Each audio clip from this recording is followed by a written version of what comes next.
Jean Reinhardt, plus connu sous le nom de Django Reinhardt, est un guitariste de jazz français né le 23 janvier 1910 à Liberchy, aujourd'hui une section de la commune de Pont, à Celle, dans la région de Charleroi en Belgique, et mort le 16 mai 1953 à Samois, sur scène. Son style de jeu et de composition était suivi d'adeptes, donnant naissance à un style de jazz à part entière, le jazz manouche. Issu d'une famille sintée et communément appelée en France manouche, il est encore aujourd'hui un des guitaristes les plus respectés et influents de l'histoire du jazz.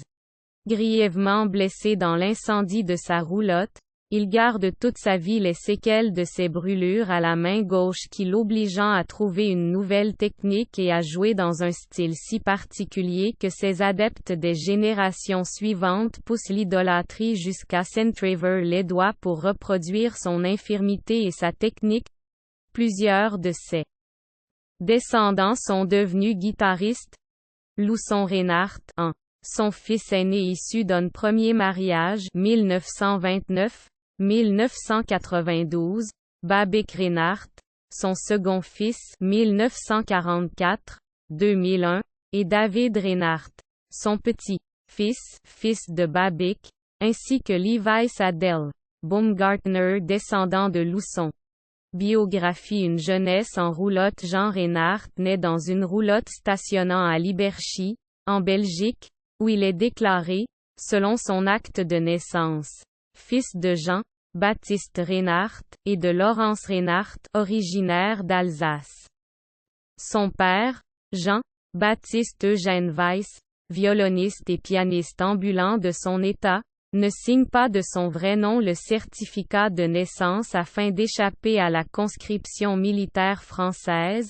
Django portera donc le nom de sa mère. L'enfant fait partie d'une famille de sintés nomades habitués à traverser l'Europe de part en part. Il est principalement élevé par sa mère Laurence dite Négro, et passe donc sa jeunesse à voyager en France, en Italie ou en Algérie pour fuir la Première Guerre mondiale avant que sa famille ne se fixe finalement à Paris, d'abord sur les Fortifs, la zone malfamée jouxtant la porte de Choisy, puis à la porte d'Italie. Personne ne sait d'où lui vient son surnom Django qui signifie « je réveille ». Django apprend la musique avec le violon. La rencontre avec le banjo, guitare de son oncle à l'âge de 12 ans est décisive. Fasciné par l'instrument, le jeune Django n'a dès lors de cesse de s'écorcher les doigts sur ses cordes oxydées. Il fait son apprentissage en observant avec attention les musiciens de passage au campement, et acquiert bientôt une dextérité hors du commun. Il se mettra, avec le même bonheur, au violon et finalement à la guitare. Il débute dans l'orchestre familial que son père musicien, jouant du piano et du cymbalum, dirige.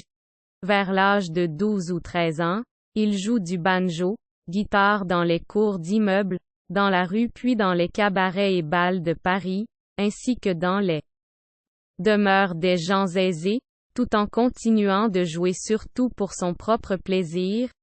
Il est repéré par l'accordéoniste de bal Vétez Guérino qui le convainc de l'accompagner. La réputation du jeune virtuose se répand chez les amateurs de musique et, en 1928, l'accordéoniste Jean Vessade permet à Django d'enregistrer son premier disque, source insuffisante. L'adolescent ne sachant ni lire ni écrire, pas même son propre nom, les étiquettes portent la mention « Django Reinhardt, banjoiste ». Un destin tumultueux la même année, le chef d'orchestre Jack Hylton, impressionné par la virtuosité de Django, lui propose de l'engager dans sa formation de musique populaire, pour l'Empire de Paris engagé par Émile Audifred. Il enregistre par le même biais pour le clown Grock également compositeur et Jean Roder. Jack Hylton doit se produire à Londres, mais le destin contrecarre ce projet. Juste avant le départ du groupe, le 26 octobre 1928, à Saint-Ouen, banlieue nord de Paris, près de la rue des Rosiers. Un incendie se déclare dans la roulotte où le musicien vit en compagnie de sa première femme, Bella Baumgartner. Les fleurs en celluloïd, matière très inflammable, que celle-ci vent s'enflamme au contact d'une bougie renversée, détruisant la caravane et blessant assez gravement ses deux occupants, source insuffisante. Django est sérieusement atteint à la jambe droite et à la main gauche, celle-ci cicatrisant très difficilement. Il reste près de 18 mois à l'hôpital, où les médecins pronostiquent des séquelles qui l'empêcheraient de rejouer du banjo. On doit finalement cicatriser la blessure au nitrate d'argent. Django perdit l'usage de deux doigts et sa main est paralysée. Mais il s'obstine et, après 6 mois de travail sans relâche, il développe une technique nouvelle sur la guitare que son frère Joseph, alias Nin, lui a apporté en guise d'outil de rééducation, le banjo. Étant trop sonore pour continuer à en jouer à l'hôpital, au printemps 1930, alors que Django est toujours soigné à l'hôpital Saint-Louis, une commission de contrôle militaire vient juger sur place de son état de santé. Le musicien, âgé de 20 ans et devant donc accomplir son service militaire, n'a répondu à aucune lettre de convocation depuis 2 ans, mais ses blessures lui permettent d'être rapidement exempté. Le Hot Club de France.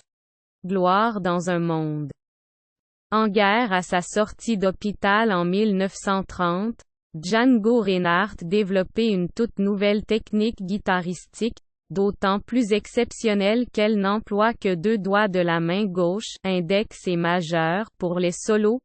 Pour la rythmique, il parvient néanmoins à plaquer des accords en utilisant son pouce et en contorsionnant son annulaire et son auriculaire ankylosé. Il découvre qu'entre-temps, la guitare gagnait sa place au sein des orchestres de jazz, cette nouvelle musique venue des États-Unis. Les premiers contacts de Django avec la musique de Duke Ellington, Joe Venuti, Eddie Lang ou Louis Armstrong sont un grand choc, et le jeune guitariste décide de consacrer son existence à la pratique du jazz. C'est Émile Savitry qui les lui fait découvrir en 1931 sur la Côte d'Azur, en lui faisant écouter les disques.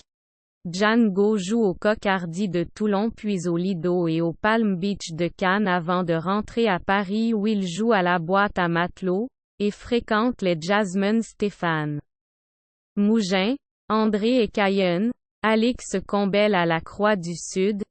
En 1931, il joue dans l'orchestre du club La Croix du Sud, dirigé par André Ecaillon, aux côtés de Alix Combel et Stéphane Grappelli. À cette époque, il lui arrive également de jouer avec l'accordéoniste d'origine italienne Vetese Guerino, et l'une des as de l'âge d'or du musette et les frères Barrault et Matelot Ferret.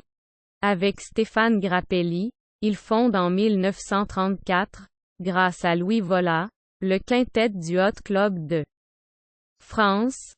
Le groupe comprend également le frère de Django, Joseph, alias Nin, ainsi que Roger Chaput à la guitare et Louis Vola à la contrebasse. Les 5 musiciens inventent une musique innovante qui remporte un grand succès. Les années suivantes, ils enregistrent de nombreux disques et jouent dans toute l'Europe avec l'aide de leurs impresarios Sodi Fred et Marouani. On les retrouve aux côtés des plus grands musiciens de l'époque, tels que Coleman Hawkins, Benny Carter ou Rex Stewart. Ces derniers tentent à plusieurs reprises de prendre en défaut la technique instrumentale et les connaissances musicales de Django dans des défis musicaux, tels qu'ils s'en pratiquaient fréquemment à l'époque, mais le guitariste gagne leur respect en se révélant, malgré son incapacité à lire la musique et son apprentissage quasiment autodidacte, d'une maîtrise à toute épreuve.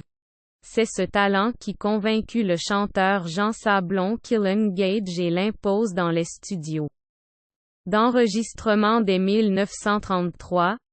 Dans les années 1930, il fréquente régulièrement le salon artistique R26 où il rencontre de nombreux artistes et écrivains. En 1935, Django engage un jeune accompagnateur, Henri Salvador, dont le jeu aux parfums tropicaux lui plaît. Ils joueront ensemble, pendant 2 ans, jusqu'en 1937. Lorsque la Seconde Guerre mondiale éclate en 1939, le quintet est en tournée en Angleterre, tandis que Stéphane Grappelli, malade, reste bloqué à Londres. Django retourne en France, à Toulon, où il est mobilisable dans la Marine nationale française, mais il est à nouveau réformé à cause de ses brûlures. Il passe la guerre en zone occupée, nécessaire.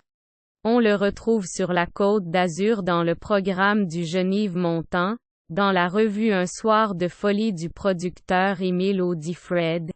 Il joue également à Paris, voyageant et tentant même de gagner la Suisse après un passage à Thonon, les Bains, sans succès.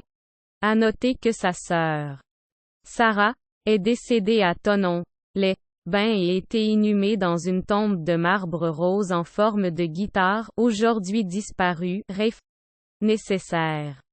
En 1940, il enregistre le titre Nuages avec le clarinettiste et saxophoniste de jazz Hubert Rostin. Pendant l'occupation, il s'essaie à la formule du soliste accompagné par un big band. En décembre 1940, il enregistre avec l'orchestre de Pierre Allier, dont fait partie, pour une session, le tromboniste André Causard puis en avril 1942 avec l'orchestre du saxophoniste belge F.U. Hendrix.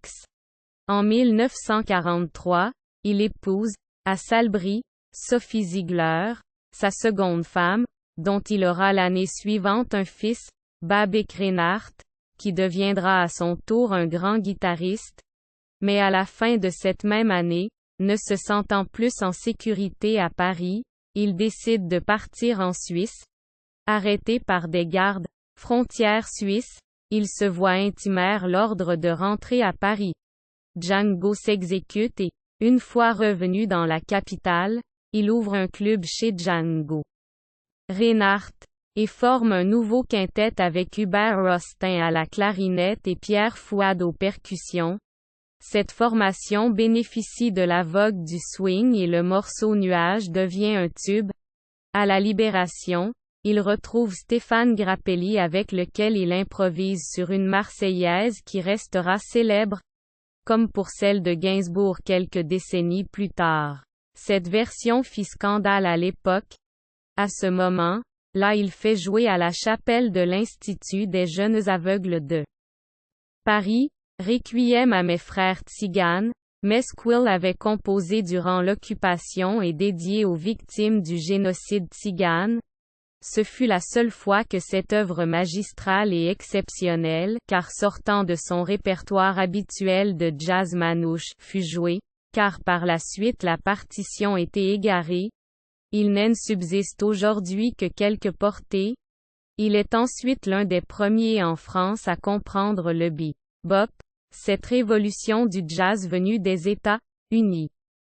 Porté par Charlie Parker et Dizzy Gillespie, il intègre à ses compositions dès la fin de la guerre, R26, Mike, Babik, de nombreuses trouvailles inspirées directement du bebop, tout en restant toujours fidèle à ses propres conceptions musicales.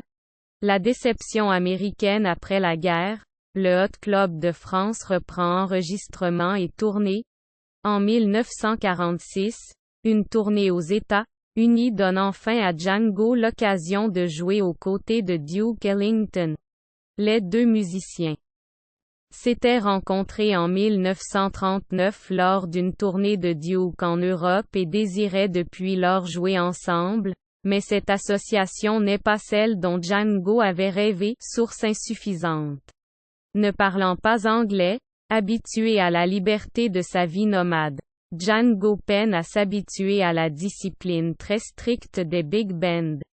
Ces difficultés, allié au fait qu'Ellington n'avait pas réellement intégré le guitariste à ses arrangements, le faisant toujours intervenir en fin de représentation, faisait de Django une sorte d'attraction et non le concertiste qu'il espérait être durant cette tournée.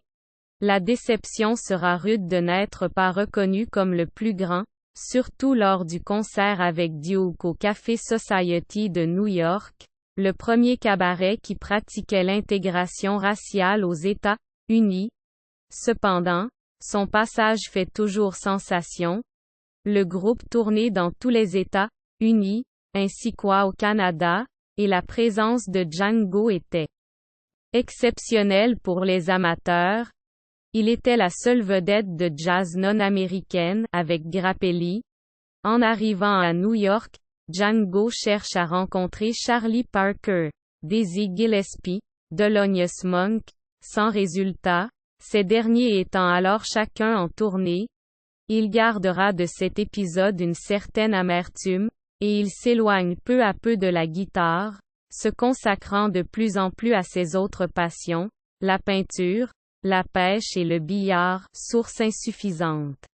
Cela ne l'empêche pas de recréer à plusieurs occasions sur disque le prestigieux quintet avec Stéphane Grappelli. Les résultats sont fantastiques de maîtrise et de singularité. Le renouveau bebop en 1951, il achète une maison et s'installe à Samoa, sur Seine-en-Seine, et Marne, près de Fontainebleau. À ce moment commence pour lui un véritable renouveau. Son jeu est plus inspiré que jamais et il joue régulièrement avec un orchestre composé des meilleurs beboppers français. Roger Guérin, Hubert et Raymond Foll, Pierre Michelot, Bernard Piffer, Jean-Louis Vial. Il est toujours à l'avant-garde du jazz.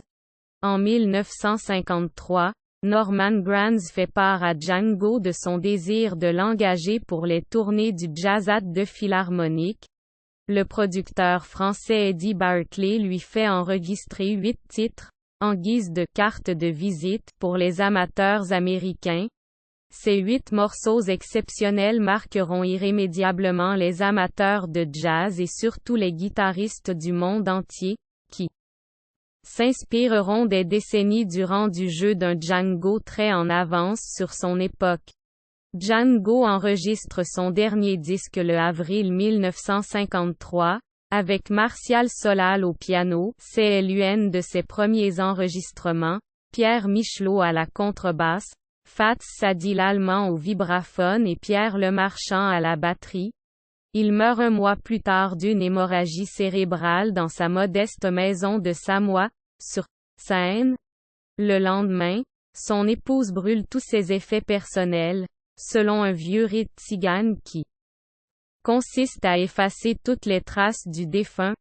Django Reinhardt repose depuis dans le cimetière de Samoa, sur Seine, au carré V. Sa dernière épouse, Sophie Ziegler, est décédée en 1971. Postérité depuis la fin du XXe siècle et le début du XXIe siècle, le style de Django Reinhardt revient à la mode grâce à une nouvelle génération de musiciens et aussi sous l'effet de la vogue des musiques du monde. Le 50e anniversaire de la mort de Django, en 2003, et le 100e de sa naissance en 2010 ont permis de redécouvrir les anciens. Parmi les jeunes générations de musiciens, le jazz manouche n'a cessé de gagner des adeptes qui ont développé cette musique dans plusieurs directions créant une sorte de jazz de fusion qui mêle plusieurs composantes allant des rythmes brésiliens à ceux du rock. Le jazz manouche n'est en aucun cas folklorique, style dont se sont affranchis depuis longtemps des musiciens comme Biréli Lagrène. C'est une discipline dure, extrêmement contraignante. Mémoire et influence considérée avec Charlie Christian, Joe Pass et Wes Montgomery comme l'un des meilleurs guitaristes de jazz. Django Reinhardt est une référence majeure pour des guitaristes comme Andrés Segovia, Mark Knopfler ou Jimi Hendrix. qui appelait son dernier groupe Band of Gypsies en hommage à Reinhardt. Dans des styles bien différents, dans le monde des tziganes, Django Reinhardt est considéré comme un symbole, comme l'a écrit Alain Antonietto. Django est le héros d'un peuple, celui du peuple tzigane. Il reste l'ambassadeur d'une culture tzigane bien vivante, entre tradition et modernité. Ses admirateurs retiendront aussi sa personnalité unique, son insouciance, ses coups de folie et ses coups de génie. Comme l'a déclaré son contrebassiste Louis Vola, le génie n'a pas à se justifier. Il est parmi les compositions les plus célèbres de Reinhardt figurent notamment Minor Swing, Nuages, Rythme Futur, Anouman, Jagology ou encore Douce Ambiance. Certaines de ces compositions ont été utilisées dans des bandes originales de films, Lacombe Lucien, Matrix, Aviator, ou dans le jeu vidéo Mafia, The City of Lost Heaven, Belleville, Manoir de mes rêves, Echoes of France, Vendredi, Cavalerie et Rythme Futur. Django Reinhardt aussi inspiré des spécialistes de guitare jazz manouche. C'est le cas de Thibaut Jacquet, fabricant de guitares artisanales dans la région toulousaine, dont l'atelier se nomme chez Jacquet en hommage à la musique de Django Reinhardt du même nom. Bien que plus connu pour ses compositions pour 2 films de Woody Allen, Vicky Cristina Barcelona et Midnight in Paris, le guitariste et compositeur Stéphane Rembel recentrait sa propre œuvre sur l'étude de la musique de Django Reinhardt. Depuis 2016, il publie régulièrement des volumes d'une série Quill baptisée The Django Experiment et dont la 5e production, Django Experiment V, était lancée le 23 janvier 2020. Après plusieurs années de recherche, en 2019, Rembel enregistrait Django l'impressionniste, sous son propre label, Water is Life, comprenant 17 compositions solo de Reinhardt, de 1937 à 1950, jusque-là jamais enregistrées ensemble. Hommage à l'occasion du centenaire de sa naissance. Le gouvernement belge produit en 2010 une pièce de monnaie commémorative de 10 € à 92,5 % d'argent avec une image couleur de Django Reinhardt au verso. Une place dans le 18e arrondissement de Paris était baptisée de son nom. Elle se trouve au coin de l'avenue de la Porte, de Clignancourt et de la rue René Binet, non loin de l'endroit où le jazzman longtemps installé sa caravane, source insuffisante. Sur sa page d'accueil, Google modifiait son logo, dessinant Django Reinhardt assis sur une chaise, une guitare à la main, source insuffisante. À Lyon, dans le quartier de la Croix-Rousse, fut organisé un festival de jazz manouche, avec scène gratuite ou non, étalé sur une semaine. Mandino Reinhardt était présent. À l'initiative d'habitants de Samoa, sur scène passionnée de jazz, une statue était réalisée par le sculpteur samoisien Alain Van Den Broek. Elle était inaugurée le 24 juin 2010 lors du 31e Festival de Jazz Manouche à Samoa, sur scène en présence de Tony Gately, Thierry Bonfil, président de l'association Une statue pour Django, et David Reinhardt. La statue, en minéral composite sera transformée en bronze en 2010, source insuffisante. À Salbris, lieu du mariage de Django Reinhardt et Sophie Ziegler. Lieu durant le mois de juin, le festival de musique Swing 41. Le peintre Jen Paul réalisait des portraits de Django ainsi que la pochette donne coffret 33 tours. Le framework de développement logiciel Django était nommé en son honneur. À Strasbourg, un espace culturel inauguré en septembre 2010 porte le nom du musicien. Il inclut une médiathèque, une école de musique et une salle de spectacle. En février 2012 à la Bellevilloise, salle d'exposition à Paris, Les peintures de Django Reinhardt ont été exposées au grand public dans le cadre d'un projet dynastique intitulé Reinhardt, organisé par Pauline Clément, Baillier et Vincent Messellier, Gouze, deux historiens de l'art. Chaque année, Liberchy, Belgique, le village où est né Django, organise le festival Django à Liberchy. Le groupe québécois de reprise jazz Manouche de Lost Fingers tire son nom du handicap du célèbre musicien subi lors de l'incendie de sa roulotte. Les Django Follies se déroulent chaque année en janvier dans plusieurs villes de Belgique, dont Bruxelles, Namur, Anvers, Gand. À Charleroi, région natale du musicien, la Ruche Théâtre Royal est un partenaire habituel du festival. À la télévision en 2011, dans le film documentaire de Christian Cachot, Django Reinhardt, Trois doigts de génie qui laisse la parole à des musiciens qui l'ont connu, André Auder, Alf Totol, Massellier, Roger Parabochi, Martial Solal, Jean, Louis Chautan. Anouman, une de ses compositions, est interprétée par son petit-fils David Reinhardt. Au cinéma, dans le film Swing Kids réalisé par Thomas Carté en 1993, le jeune guitariste Arvid, joué par Frank Willy, se fait écraser les doigts par les jeunesses hitlériennes et s'écrit qu'Will continuera de jouer de la guitare comme Django Reinhardt.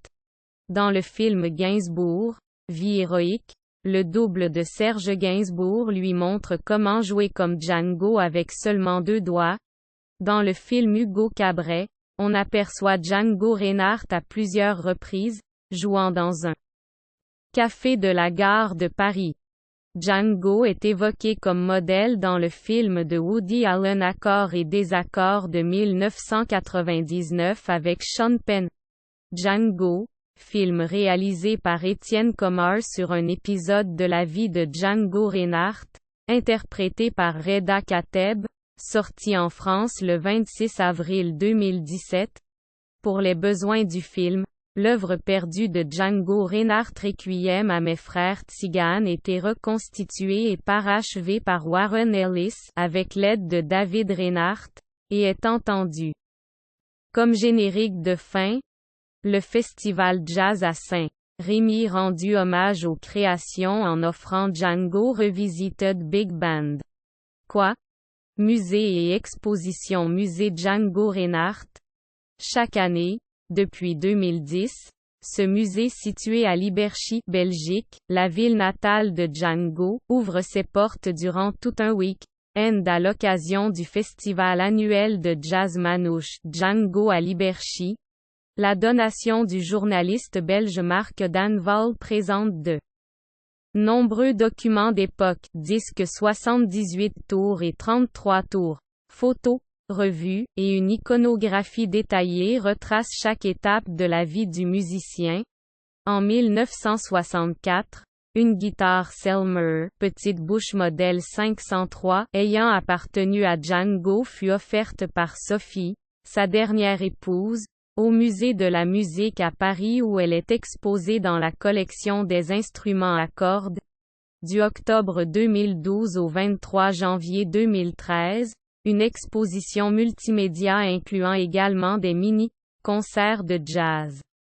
Manouche, Django Reinhardt, Swing de Paris, fut proposée par la Cité de la musique à Paris. Le quotidien Le Monde publiait à cette occasion un long article biographique. Festival. De nombreux festivals font aujourd'hui référence au jazz manouche et à Django Reinhardt. Composition. Il laisse près de 100 compositions, parfois coécrites avec Stéphane Grappelli. Enregistrement disque LP 33 marques déposées, 12, Django Reinhardt and the Hot Club Quintet, 1951. At Club Saint Germain, 1951, Django Reinhardt et ses rythmes, 1953, The Great Artistry of Django Reinhardt, 1954, Django's Guitar, 1955, Django Reinhardt and this Rhythm, 1959, Route to Django Reinhardt, 1980, Collection Jazz in Paris Universal Gaétane Jazz Production, JPI 11, Django Reinhardt Django et compagnie, JPI 12, Django Reinhardt Swing from Paris, JPI 13, Django Reinhardt Swing 39, JPI 58, Django Reinhardt Swing 48, JPI 59, Django Reinhardt Django's Blues, JPI 90.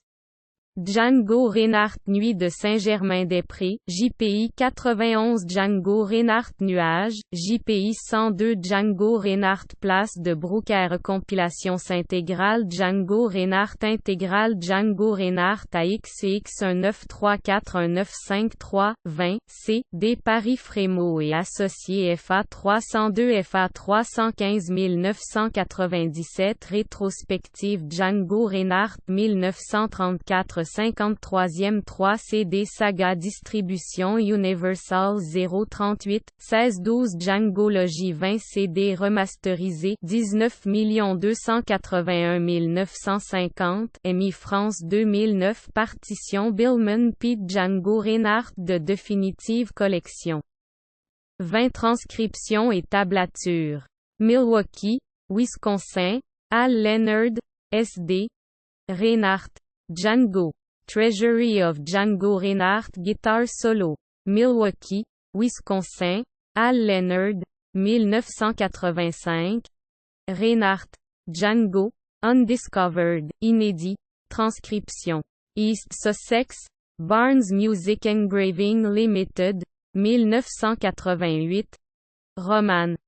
Derek, Sébastien, Django Reinhardt Improvisation 1935, 1949, transcription des improvisations solo, Paris, Henri Lemoine, 2003, Max Robin, Jean, Philippe Watremez, Django The Ultimate Django's Book, Paris, Bookmakers International, 2008, Fabio Lossani, Django. Reinhardt et Netoli, Carish ML 2692, 2010 Annexe Bibliographie Livre Antonietto Alain, avec la collaboration de François Billard, Rythme Futur. Paris, Édition Fayard, 2004 Ballon, Noël, Django Reinhardt. Le Génie Vagabond, Monaco. Édition du Rocher, 2003 Ballon, Noël, L'Odyssée du Jazz. Paris, Liana Lévy, 1997 Billard, François Un géant sur son nuage. Gaétane, Jazz Production, avec la collaboration d'Alain Antonietto, Charles, François L'Histoire des guitares Selmer Macaferry. Paris 1999. Édité par l'auteur Jean-Louis Comolli, André Clergit, Philippe Carles, Le Nouveau Dictionnaire du Jazz. Paris, Robert Laffont, 2011, 1455 p. ISBN 978 2 221 11592 3. Delaunay, Charles Django Reinhardt Souvenir. Paris 1954, Hot Jazz Édition, 246 p. Traduit en anglais par Michael James en 1963 et publié à Londres aux éditions Cassel Delaunay. Charles, Django Reinhardt, Paris. Le terrain vague, R. 1968, E accent aigu D. Original. 1961, Delaunay, Charles Django Mon frère. Édition Éric Losfeld Le. Terrain vague, Paris. 1968, en Dregny Michael, Django. The Life and Music of Gypsy Legend. Oxford University Press, 2004 Dregny Michael, Django Reinhardt. Swing de Paris ouvrage sous la direction de Vincent Bessières édition textuelle 2012 Fargeton, Pierre. La modernité chez Django. Montpellier. Mémoire Doc Édition. 2005 Grappelli. Stéphane. Mon violon pour tout bagage. Paris. Calman. Lévis. 1992 en Fabio Lossani. Django Reinhardt et Netoli. Carish ML 2692. 2010 Martin. Denis Constant. Rouef. Olivier. La France du jazz. Musique, modernité et identité dans la première moitié du XXe siècle. Marseille. Édition parenthèse. 2002 Neib. Marc. Édouard. Nuage. Le Dilettante. 1993. Reid. 2009 Norman. Mongen. Histoire de la guitare dans le jazz. Traduit de l'anglais par Alain-Pierre Guillon et Pascal Baritel. Paris. Édition Filipacci. 1986 Saka. Pierre. Histoire de la chanson française de 1930 à nos jours. Paris. Nathan. 1989 Salatko. Alexis. Folle de Django. Paris. Édition Robert Laffont. 2013 de Schab Jürgen. Reinhardt. Django. Die Musik in Geschichte und Gegenwart. Cassel. Bâle. Londres. New York. Prague. Barenreiter. Metzler 2005. Persoitei Vol. 13. Col. 1528. 1529 en Chac. William. Harlem in Montmartre. Paris Jazz Story Between the Great Wars. Los Angeles. Samuel Floyd Jr. 2001 Spots Roger Mythe et réalité RTL Editions. Préface de Louis Vola. Tuzet Jean. Baptiste. Jazz Manouche. La grande aventure du swing gitan de Django Reinhardt à Chavolo. Schmitt. Édition Didier Carpentier. 2007. ISBN 2 841 674 878. Tourne. Ludovic. New Orleans-sur-Seine. Histoire du jazz en France. Paris. Fayard. 1999 Vian. Boris. Jazz in Paris. Chronique de jazz pour la station de radio WNEW. New York 1948. 1949. Paris. Jean. Jacques Pauvert. 1997 Williams. Patrick. Django. Marseille. Édition parenthèse. 1998 R. 1991 Article de presse Bergerot. Franck. Avec la collaboration d'Alain Tercinet et de Jonathan Duclos. Arkilovitch. Django moderne. Jazzman. Numéro 91 mai 2003. Page 12. 16 Roussin. Didier. Les Tziganes. Le musette. La guitare et le banjo. Études tziganes. T. I. Numéro 3 1994. Page 134. 145 Tenet. Franck. Le jazz en France pendant l'occupation. Jazz Magazine. Numéro 263 mars. Avril 1978. Page 18. 21 Williams. Patrick. Django ou Lanon. Disparition. Jazz Magazine. Numéro 537 mai 2003. Page 30. 31 Roman Patrick Williams. Les 4 vies posthumes de Django Reinhardt. 3 fictions et une chronique. Marseille. Édition parenthèse. 2010 Alain Gerbet. Insensiblement. Django. Fayard. 2010 Filmographie Django Reinhardt. 1958. Court-métrage de Paul Paviot. Django Reinhardt n'apparaît que dans 2 films, Naples au baiser de feu 1937 et La route du bonheur 1953 avec Louis Armstrong, Louis Mariano et Lynn Renault. Documentaire de Christian Cachot. Django Reinhardt 3 doigts de génie. 52 minutes. Idéal audience PB Productions. 2010. Bande-annonce. Vidéo INA. Hommage à Django Reinhardt. Émission de Jean-Christophe Averty. 23 avril 1960.